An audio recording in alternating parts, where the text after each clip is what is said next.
Good morning everyone and welcome back to my channel. If you are new here, this channel is all about Unreal Engine and photogrammetry.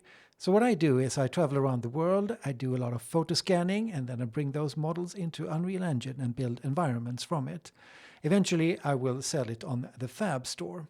For this project I went to the Fanal Forest in Madeira, which truly is one of the most magical places on this planet. There I scanned around 30 trees. I'm now making a tutorial series where I'm going to show you everything that goes into creating these assets from beginning to the end. In this episode, I'm going to create the branches. So I have built a system in Houdini which allows me to create these gnarly branches and bring them into 3D code for sculpting. Here we are in 3D code. I have the model that I did in the previous episode. So I cleaned out everything, all the scanned mess that was surrounding it, all the leaves and everything. And I was left with this kind of a skeleton of the beginnings of some branches. And today we are going to put the rest of the branches on. And we're going to do that in Houdini. So I am going to export this mesh here as a kind of a low poly mesh to Houdini. 5 million polygons. What we are going to do today is add these branches on. So this is a different model that I showed you in 3D code, but this is where it's going to end up. We're going to build this system here. Well, eventually we're going to build the whole system to add all the foliage around as well.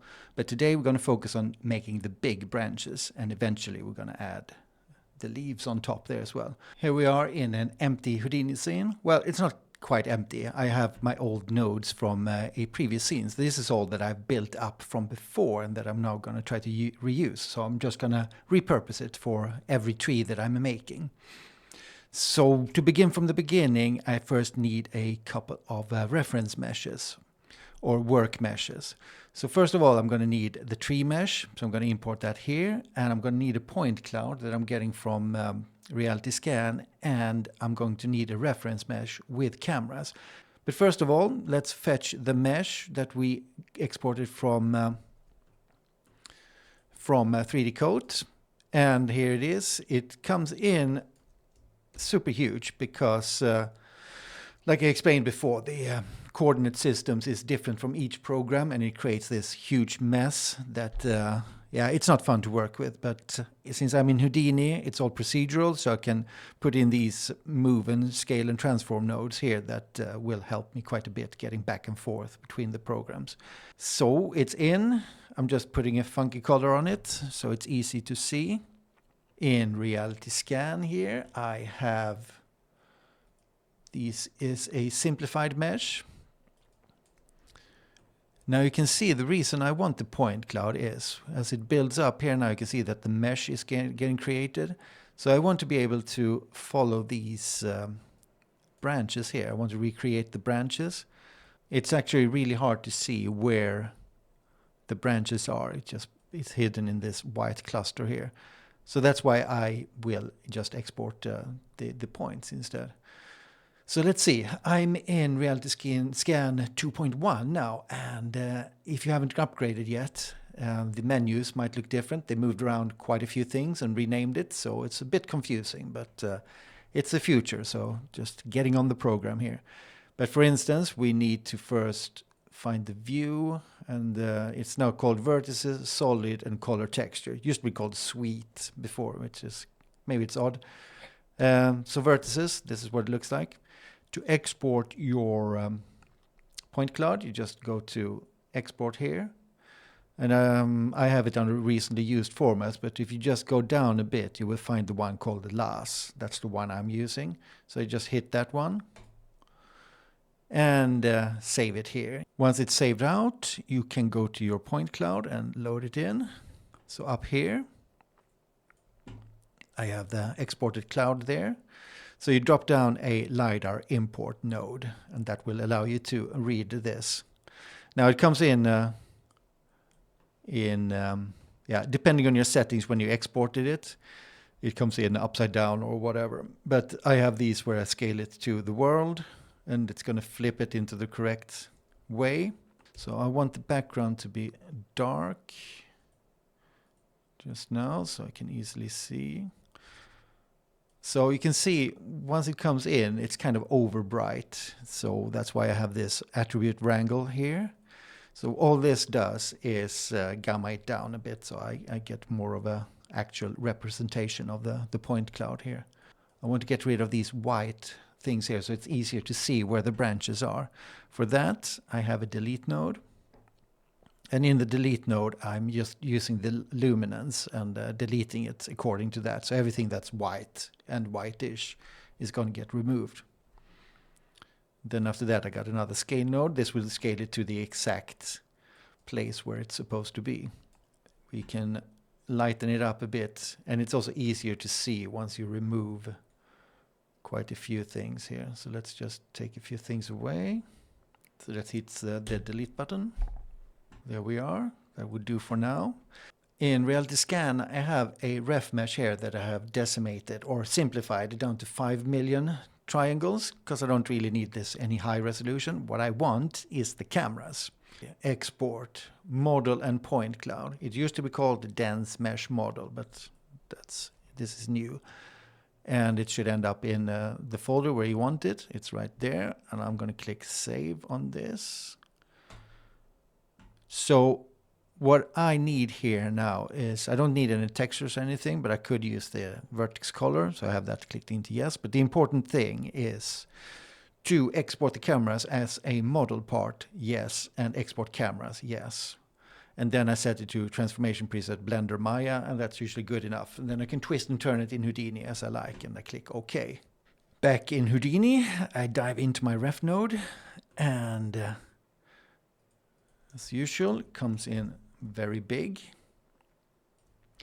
But you can see here, I have the cameras there. They're coming in black. So for that case, in order to see it a little bit better, I'm just going to change the background to a light color. So now I can see where all the cameras are. And then I need to scale it to the world. And this here now is actually, this node is where I'm going to do the actual scaling. And then I'm going to copy these values to the other two, to the point cloud and the sculpted mesh. So let's see, just going to place him in a spot where it looks like it could fit.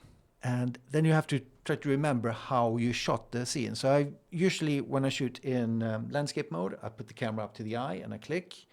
So that would mean I would scale this mesh up to the eye. But I think in this case, because I'm shooting portrait like this, I flip out the screen and I will hold it just a little bit in front of my face like this. So I got to match it to that. Probably could be a little bit higher up.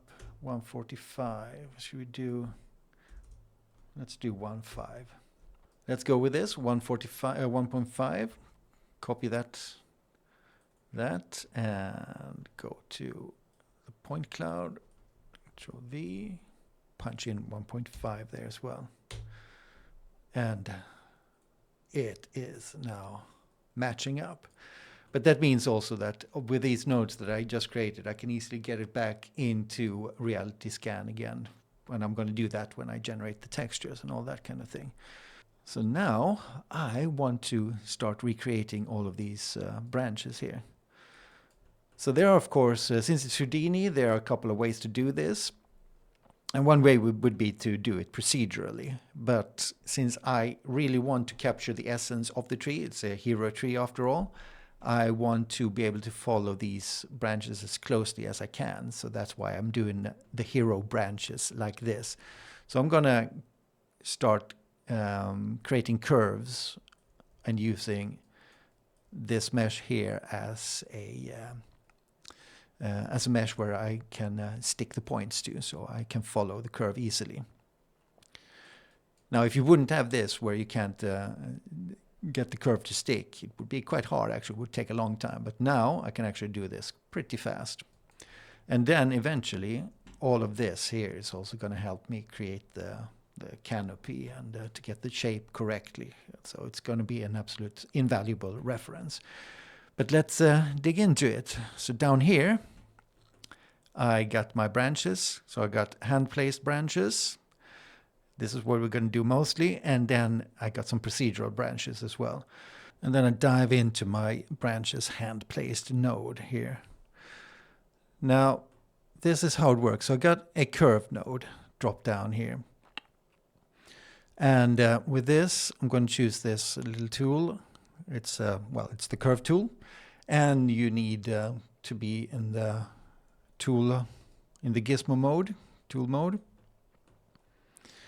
And here I'm going to activate the snapping, and I'm also going to activate points. And now you see you get a little bit of feedback here about the points kind of showed up very nicely, so you will be able to see where you're snapping. It's a very good feature actually, because it means I don't have to have the points on at all times. So now what I'm going to do, I'm just going to click it out and count that it's going to stick to the mesh here, or to the point cloud. So this is the easiest way that I've found in order to do this. Just follow the mesh point cloud, just like this, all the way to the end.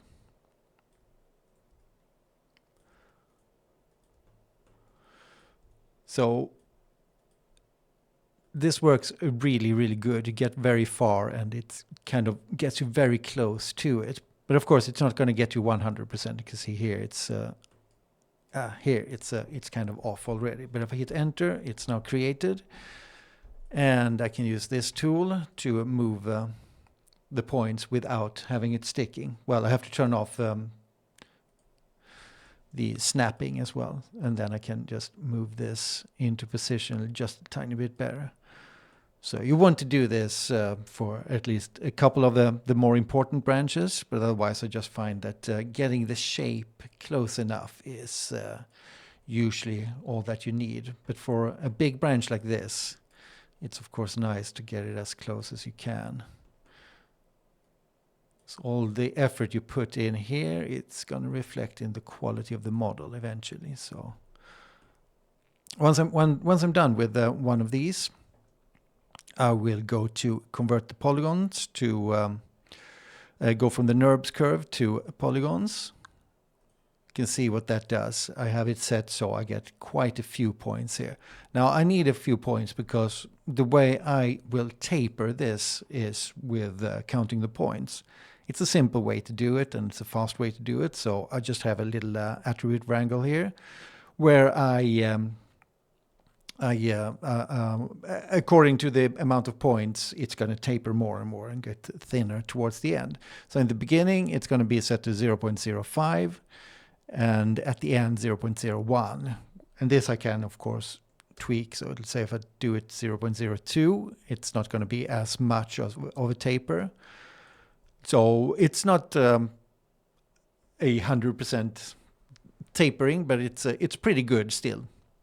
It does the job because we're going to sculpt this in 3D code anyways. And then after that, you get an attribute called width. And this width we're going to use in the polywire here. So you turn off these. So you got the scale attribute set to width, and this is the polywire is what creates the branch. So I just got to scale it up a bit. Let's see if we can find the beginning of it. Make it match, roughly. Something like that. So that's how I would do it. So now I will just copy these. Go up to the curve again. And I will hit reset operations. If I go down to the merge node here, I can get all of them to show up. So now I can just continue with my operations, enable the snapping, and let's say I need this one. I'll just go and do the others. And here, if I hit X, I will turn off the snapping, so I'll do that. Get the move tool and just move this into position a little bit.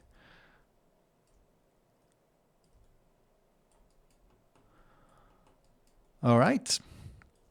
Well, without further ado, this is pretty much how I do it. So I will just keep on going with these. I will copy, paste, and I can often I can do like, say I hit the reset already.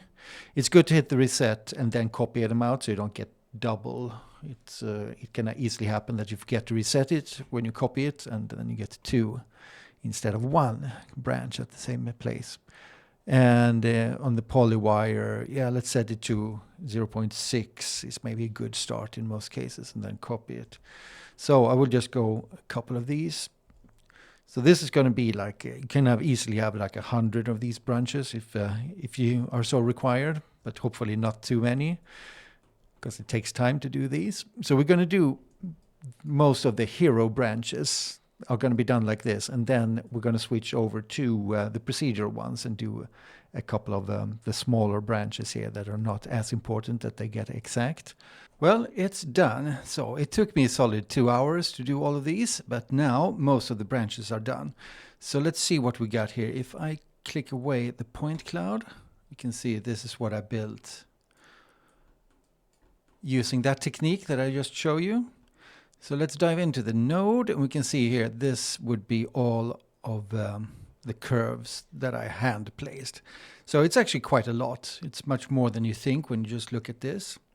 Anyways, let's see what we got here now. So all of these branches come down here, and then in order to get them over to 3D Code, I need to scale them. So I would just go the same nodes that I use for import, I would use for scaling, but I click the invert transformation on. So I got the scale to scene. This would bring them down from 0.01 back to, its original, because I invert it. And then scale actual I also have to do. That would bring it, that's the actual scale that I did. So I also need to bring that back in line, and then just export it to a place on the disk. It's called branches VO1, and it's an OBJ. And let's see what it looks like in 3D Code. Here we are in 3D Code, and this is the model that I sculpted before, where I took away everything that wasn't necessary. And let's bring in the branches that I just exported. So I go to import, import for Sculpt, and navigate to the place, double click and bring it in.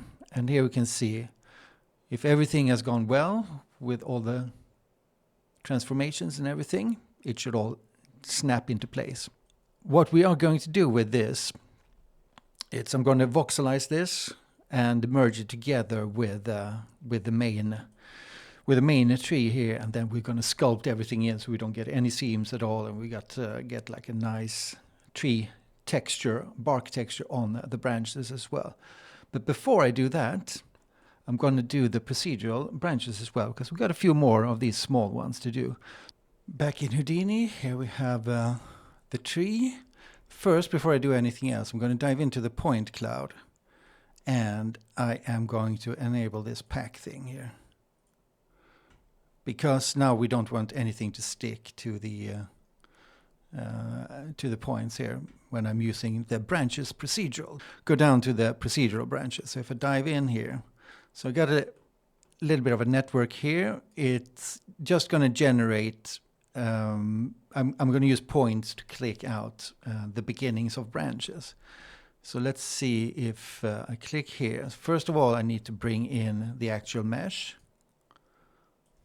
So it comes here. You can see this is the low-res mesh that I got from 3D Code, and I also bring in the hand-placed branches. Now these ones are going to get some points on them. So I have a curve node here, and I'm using that kind of similar as before, but I'm only keeping the points. So what I can do then is I will use this to click out points on this system here. So what I can do is I enable this. You can see here already if we get... That could be a good spot for it. Now, since it's a curve, it will take a couple of... You need at least 2 points before it will create a curve. And now you have those. So this will be the beginnings of our procedural branches. So it's all point-based. I'm just going to click it out where I feel that it's needed. So just go through the whole thing. I have a scatter line here. This controls just the radius, the scale of it. So you get a little bit of a randomized scale to the curves. And also this would be, let me enable that thing here. This would be pointing up. So this one got a bunch of orientation nodes and that kind of thing in it. So, and here I get a copy to points. And the variants I don't really need anymore. It's if you have more curves here. I used to have a couple of curves, but I found it unnecessary after a while. So I'm just sticking to one curve now. So I could actually remove this. But this would just copy this curve here onto the points. You can see there is a curve there. So this one gets the instance to all the points. And then out comes these curves that you've made. So let's just get a few more curves in and we'll see you then show you the next step. Okay, so I'm going to continue. I'm going to do all of these branches here that I feel that it's necessary, and then I'm going to show how I'm going to cut and prune them in using the Groom node. It's done. I have now placed little branches on every little place that I want it to be. And as you can see, it ends up being quite a lot. Let's see what it looks like if I take away the point cloud, just to get a clearer view of where they are. Now you can see that they're kind of just pointing straight out, but I think the coverage is good enough now. It's going to create a pretty good canopy. If I jump into the branches Groom, so this is just pretty much a standard Groom from Houdini. And I got a guide Groom here, make sure that it's cleared. Let's talk about the tools that I use. So up here I have a couple of tools that I use. It's quite the long list, but just a few of them are useful. The important one is of course the Sculpt. This is what is going to allow me to go in and sculpt it, so I get a bit more natural feeling. So this will treat it as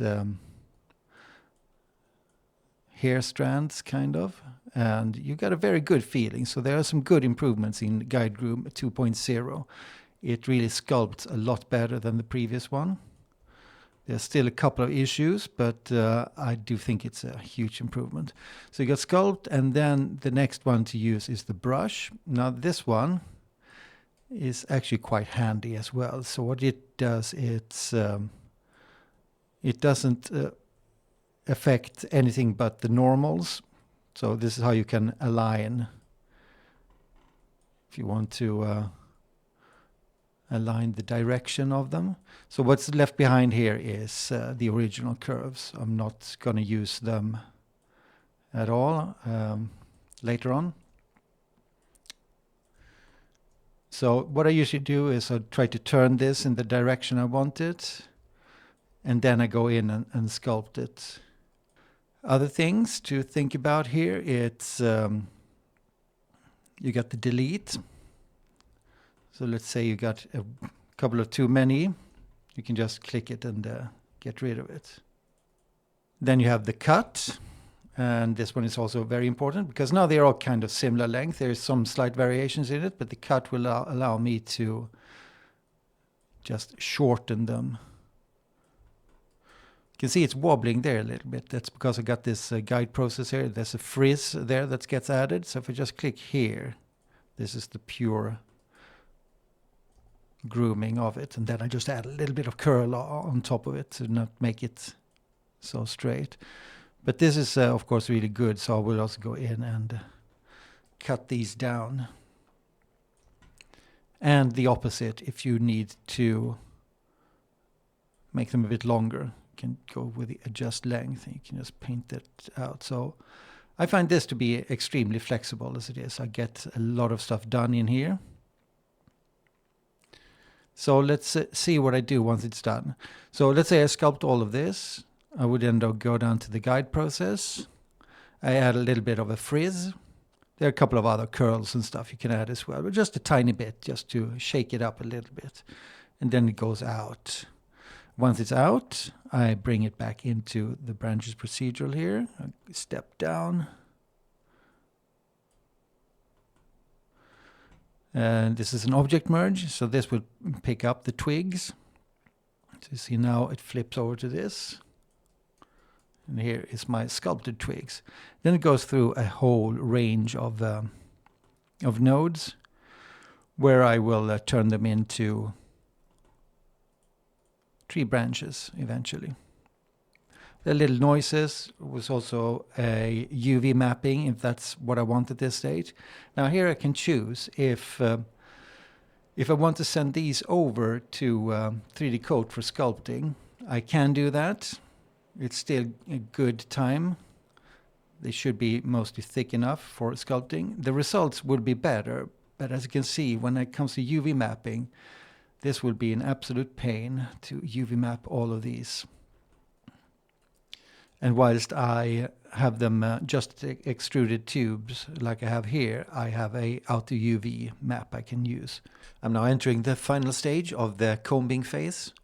So I'm just gonna adjust all these little branches here so it can fit to the point cloud that I have. So I turn the point cloud on. I'm just gonna try to get as close as I can to the shape of the point cloud. That will ensure me that I get the look that I want. So just shorten these or lengthen it if it's necessary, but I don't want anything to stick out too much beyond what the point cloud looks like. So it's quite a lot of work to get to this point, but I'm feeling that I'm nearing the end as of now. I got something that I feel pretty happy with now. I'm getting close to the canopy here, to the point cloud. Now I have to leave a little bit of room between these branches and the leaves, because there's another branching coming in, at least one or maybe even two. So I can't get too close or else it's going to bloom way out there. But this is good to me, and I'm not going to try to export it to a 3D coat. Let's bring in the new branches, the procedural ones. Just double click and it should fit right in there. There we are. So this, I'm just going to switch the brush to clay so we don't accidentally move anything. It's all in there now, and as you can see, it's looking pretty good. So we got all these seams here, and this is why we bring it in to 3D coat. We're going to sculpt this away. So first, I'm going to turn these into voxels, and then we're going to do the final sculpt. So this would be the absolute last sculpt that we do. That was quite a lot to go through, but I have created all the branches now for this level. There is going to come a level where you add all the twigs and the leaves later on. But for now, I've imported them, and I'm going to do the sculpting in the next episode. So there's quite a lot of ground to cover there as well, because not only do I need to sculpt in the detail in all the branches, I need to make it blend and fuse together so it looks natural. There's also quite a lot of work to do on the model itself. So a lot of things that are sticking out needs to be removed, and that creates blank spots that I need to fill in with some kind of detail. So I'll show you how I do that. And there are a couple of tools in 3D Coat that makes that process pretty straightforward and easy. Still takes a lot of time though, but as you can see here, I've built in all the bump and all the detail everywhere. And I think it deserves its own video to get into detail about that. So if this is your kind of content, you like Unreal Engine, photogrammetry, why not like and subscribe, and I'll see you around next time.